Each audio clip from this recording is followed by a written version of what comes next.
This is the second part of kidney function assessment. In the first part, we have seen about urine analysis. Now we will see about assessment of glomerular function and the radiologic evaluation of the renal function. When we think of glomerular function, the first thing that came to our mind is serum creatinine, because it is the most commonly used parameter to assess renal function. When elevation in serum creatinine is seen, it might indicate as much as 50% loss of renal function. Serum creatinine is proportional to the muscle mass and to protein intake. In neonates, maternal serum creatinine will influence serum creatinine in the newborn in the first 72 hours of life.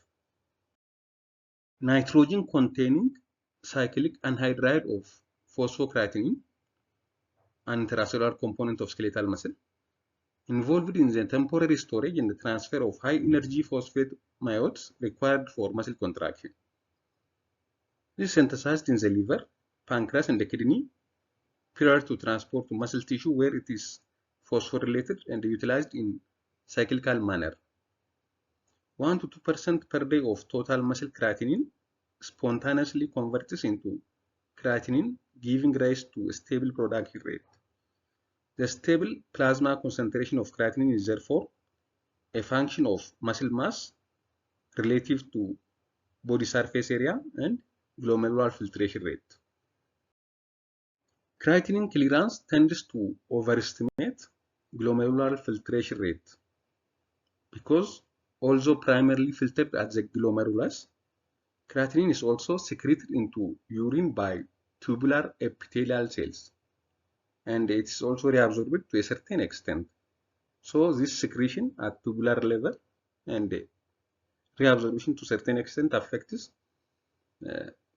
creatinine clearance. That makes it difficult to assess glomerular filtration rate by creatinine clearance. It overestimates it. These effects are more pronounced at high levels of plasma creatinine level. So when the plasma creatinine is at high level, this effect or this overestimating effect of creatinine clearance is pronounced. The next is blood urea. Blood urea is generally twice the blood urea nitrogen values. Normal urea to creatinine ratio is 10 to 20.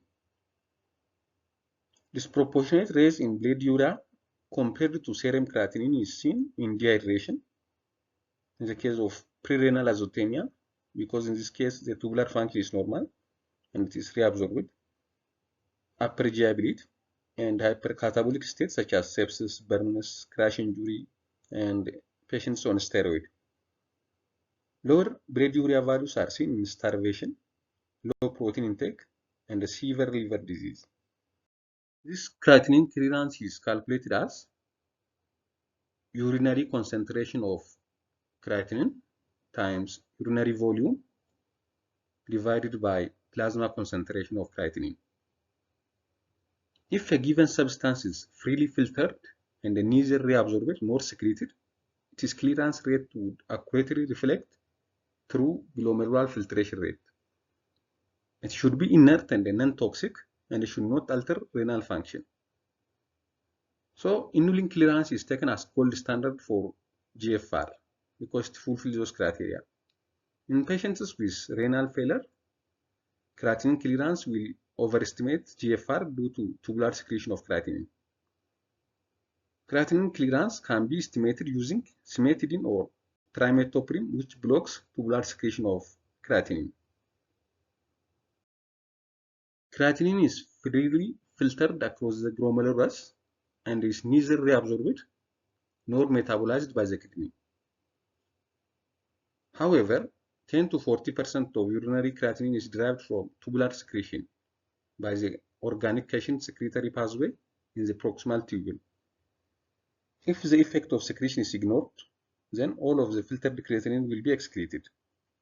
So in this case, GFR is equal to urine creatinine times urine volume divided by serum creatinine. This formula is called the creatinine clearance, and it tends to exceed the GFR by 10 to 20% or more since this is a fraction of urinary creatinine that is derived from tubular secretion. The creatinine clearance is usually determined from a 24-hour urine collection. Two major errors that can limit the accuracy of the creatinine clearance. The first is an inaccurate urine collection, and the second is increased creatinine secretion at the tubular level. For practical purposes, plasma creatinine and the endogenous creatinine clearance are commonly used as more convenient though less accurate method for GFR assessment. There is a Schwartz formula, estimation of GFR by using serum creatinine and height values. It says GFR is equal to constant times height in centimeter divided by serum creatinine by milligram per deciliter. This constant varies based on the gestational age and also birth weight and the age of the child. The multicentric chronic kidney disease in children studied in North America in order to overcome the shortcoming of the Schwartz formula in overestimating GFR has generated this formula. Estimated GFR is equal to 0.413 times height in centimeter divided by serum creatinine. Decline in GFR implies progression of the underlying disease and the development of superimposed and often reversible problems such as decreased perfusion due to volume depletion. In addition, it has prognostic implications in patients with CKD. However, there is not an exact correlation between the loss of kidney mass and the loss of GFR. The kidney adapts to the loss of some nephrons by compensatory hyperfiltration and or increase in solute and water reabsorption in the remaining normal nephrons. Half kidney mass doesn't mean half GFR. In addition, a stable GFR doesn't necessarily imply stable disease. Signs of disease progression other than a change in GFR must be investigated. Those include activity of urinary sediment, a rise in protein excretion, and an elevation in blood pressure. Similarly, an increase in GFR might indicate improvement in the kidney disease or may imply a counterproductive increase in filtration or hyperfiltration due to hyperdynamic factors. Some patients who have true underlying renal disease might go unrecognized because they have a normal GFR. Extrarenal creatinine excretion or elimination is increased in advanced kidney failure or estimated GFR less than 50 ml per minute per 1.73 meters square. So in advanced kidney failure, there are extrarenal creatinine elimination. In this setting, there is intestinal bacterial overgrowth and increased bacterial creatinase activity. As a result, the serum creatinine concentration is lower than would be expected from the GFR.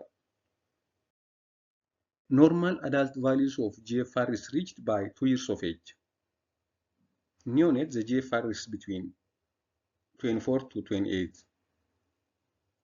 After first 1 to 2 weeks, this 54 plus or minus 8. And this increases, and at 2 years, they become adult level. The adult is 180 plus or minus 18. The second part is radiologic evaluation. Ultrasound is the most common initial imaging tool used because it is non-invasive, widely available, and easy to use. It does not use ionizing radiation, and this is also a modality to evaluate the structures of the kidneys and does not give any clue about their function. Renal ultrasound tells us the number and the location of the kidney, absence of the kidney, undescended, ectopic, and renal agenesis or involuted kidney. And also it tells us the size of the kidney. Measurements are dependent on age, gender, and height of the child. Renal length normograms can be used in children. It also tells us about parenchymal architecture. Echogenicity of the cortex must be compared both to the medulla and to the liver and the spleen. In healthy children, the cortex of the kidney is more echogenic than the medulla. This difference is termed as corticomedullary differentiation. Increased medullary echogenicity might be because of medullary calcinosis or medullary nephrocalcinosis, and in neonates, this increase in medullary echogenicity might be a transient due to the precipitation of thymocephal proteins. Renal ultrasound also tells us about renal collecting system. Pelvic dilation is assessed at the level of renal ileum or just beyond it in case of extrarenal pelvis. Pelvic diameter should be assessed in AP diameter after voiding if the urinary bladder is overdistended. It also tells about ureteric diameter, and the mid portion of ureter is often obscured by bowel gas, whereas the proximal distal portions are more reliably visualized. Bladder should be filled before examination. It should be assessed for bladder contour, bladder wall thickness, and for pre and post void residue. Doppler study or Doppler renal ultrasonography can be used to evaluate renal blood flow in native or transplanted kidneys. This includes renal vein thrombosis, renal infarction, and renal artery stenosis. The other is plain abdominal X-ray. Plain abdominal X-ray can identify radiopaque stones, small stones, stones overlying bone structure, and radiolucent uric acid stones might be missed. So, small stones, stones overlaying bone structure, and radiolucent uric acid stones may be missed by X-ray. This plain abdominal X-ray is also useful for detecting calcification and can detect spina bifida occulta and sacral agenesis. It can also be beneficial in determining the correct positioning of various drainage catheters and stents. The other is voiding cystourethropy or VCUG. This is a gold standard investigation for assessing the lower urinary tract and to detect vesico-ureteral reflex. Films during filling phase are used to document bladder pathology and lower pressure vesico-ureteral reflex. The other is intravenous urograph. This is useful in malrotation of the kidney, the plex system. It helps to visualize the calyces, helps in identification of the site of urinary obstruction, and is not used in renal failure and in neonates. The other is CT scan.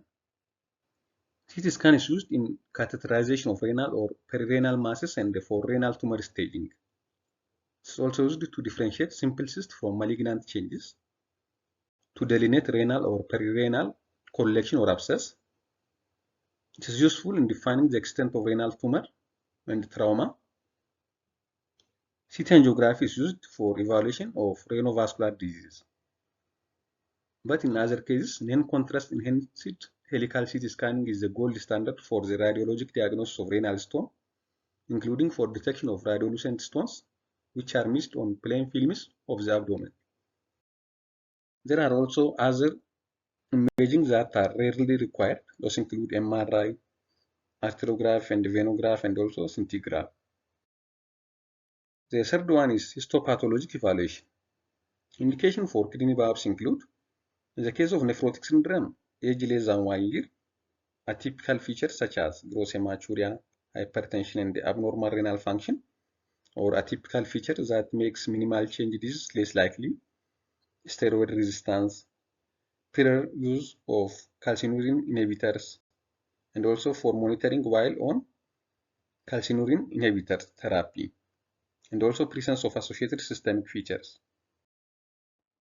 Acute nephrotic syndrome indication for biopsy include absence of prior history of sore throat or pyoderma, nephrotic presentation, progressive deterioration in renal function, failure to normalize renal function within 2 to 3 weeks, associated systemic features and recurrent nephrotic features, and persistence of gross hematuria, hypertension beyond 3 to 4 weeks, and persistent low serum C3 complement level beyond 8 to 12 weeks.